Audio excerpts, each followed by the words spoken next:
भाइयों, मुझे निःशक्तजनों के सशक्तिकरण के लिए वर्ष 2012 के राष्ट्रीय पुरस्कार प्रदान करने के लिए आयोजित समारोह में भाग लेकर प्रसन्नता हो रही है। आज हम उन अलग तरह से योग्य व्यक्तियों को सम्मानित कर रहे हैं जिन्होंने अपनी अदम्य इच्छा शक्ति और असाधारण साहस की ताकत से कई उपलब्धियां अर्जित की हैं। कुछ पुरस्कार उन संस्थाओं को भी प्रदान किए गए हैं जिन्होंने निःशक्तजनों के सशक्तिकरण में विशेष योगदान दिया है। उनका कार्य अनुकरणीय है तथा यह साथी मानवों की ज़रूरतों के प्रति संवेदनशीलता दर्शाता है।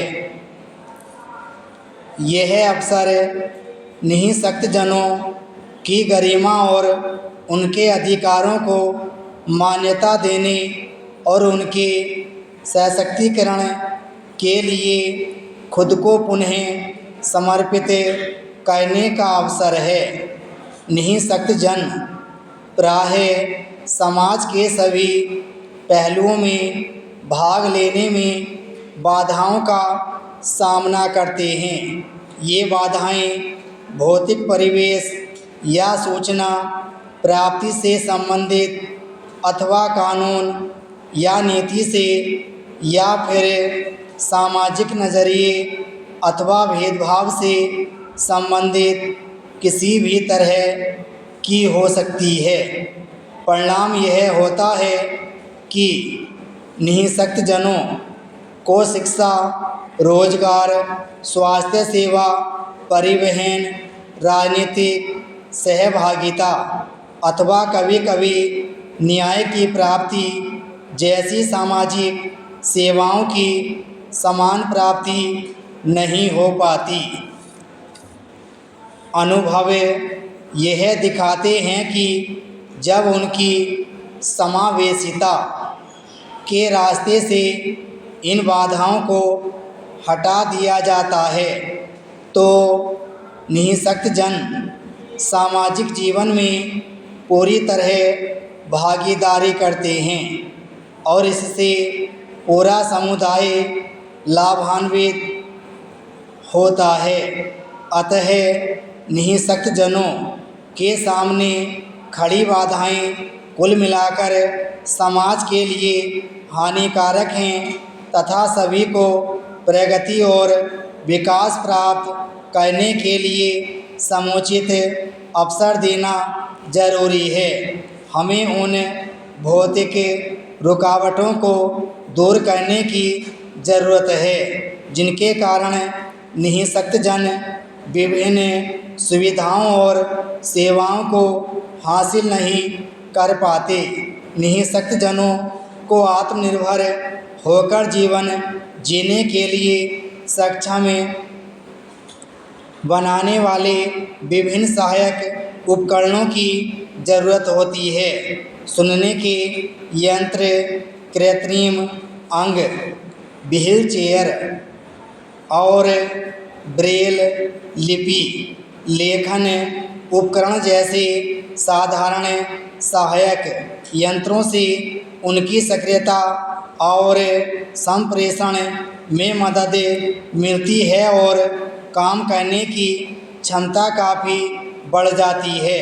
सभी निःशक्तजनों को जायज़ कीमत पर सहायक साधन और कंप्यूटर सॉफ्टवेयर और सहायक उपकरण उपलब्ध करवाना ज़रूरी है ताकि वे अपनी अंतर्निहित क्षमता को बढ़ाने और कार्यान्वित करने के समान अवसर प्राप्त कर सकें। जीवन के अनेक पहलुओं में इंटरनेट के व्यापक और बढ़ते प्रयोग को देखते हुए कम से कम सरकारी और सार्वजनिक क्षेत्र की वेबसाइटों को सभी को सुलभ करवाना अत्यंत आवश्यक है। निःशक्त जनों को प्रशिक्षण देने की ज़रूरत है ताकि वे उपयुक्त कौशल प्राप्त कर सकें। विराम पैराचीन। भाइयों और बहनों, मुझे आज एशिया प्रशांत नेत्र विज्ञान अकादमी की 28वें कांग्रेस के उद्घाटन समारोह में उपस्थित होकर प्रसन्नता हो रही है। मैं अकादमी और अखिल भारतीय नेत्र विज्ञान सोसाइटी को धन्यवाद देता हूं कि उन्होंने मुझे पूरे विश्व से यहाँ एकत्रित नेत्र रोग विशेषज्ञों के साथ अपने विचारों का आदान प्रदान करने के लिए आमंत्रित किया। यह सम्मेलन लगभग 28 वर्ष के अंतराल के बाद दूसरी बार भारत में आयोजित किया जा रहा है। भारत में इसका आयोजन अखिल भारतीय नेत्र विज्ञान सोसाइटी के निष्ठावान प्रयासों का परिणाम है, जो एक प्रसिद्ध संस्था के साथ मिलकर कार्य कर रही है। मैं उन्हें इस प्रयास के लिए बधाई देता हूँ। नेत्र रोग विशेषज्ञ समाज में एक विशेष प्रतिष्ठा और महत्व रखते हैं।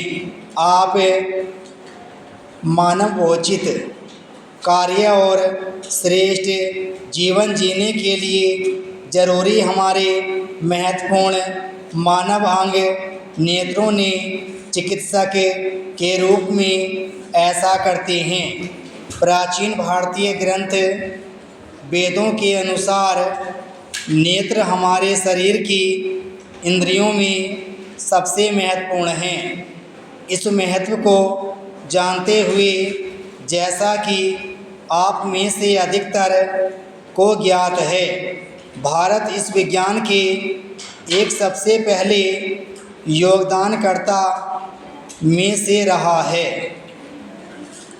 भारतीय शल्य चिकित्सा के जनक सुश्रुत, जिन्होंने 600 ईसा पूर्व में सुश्रुत संहिता अथवा उपचारों का संकलन रचा, ने 51 शल्य चिकित्सा और अनेक नेत्र रोग शल्य चिकित्सा यंत्रों और तकनीकों सहित 76 नेत्र संबंधी रोगों का वर्णन किया था।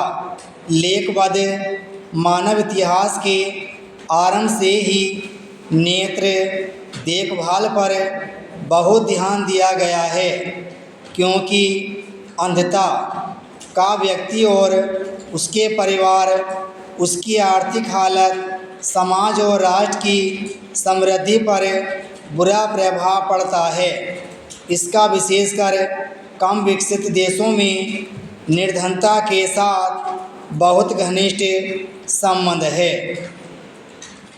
अखिल भारतीय नेत्र विज्ञान सोसाइटी और एशिया प्रशांत नेत्र विज्ञान अकादमी दोनों नेत्र वैज्ञानिक संगठनों ने अंधता से लड़ने के लिए सराहनीय कार्य किया है।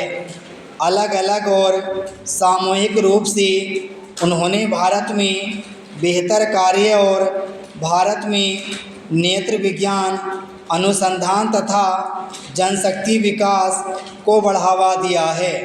अंधता रोकने के लिए भारत में राष्ट्रीय अंधता निवारण कार्यक्रम जैसे अनेक कार्यक्रम शुरू किए गए हैं। इन कार्यक्रमों से सराहनीय परिणाम प्राप्त हुए हैं, परंतु सरकार अंधता से अकेले उतने प्रभावी रूप से नहीं लड़ सकती जितना दोनों के सहयोगात्मक उद्यमों या प्रयासों से लड़ा सकता है। इसलिए निजी क्षेत्र की कंपनियों और सरकारी संस्थाओं को दृष्टिहीनता और दृष्टिबाधिता से लड़ने के लिए सहायता करनी चाहिए। निजी क्षेत्र की कंपनियों को इसे एक भार नहीं बल्कि अपने सामाजिक दायित्वों को निभाने का पूरा करने का साधन मानना चाहिए। ब्राह्म स्टोर।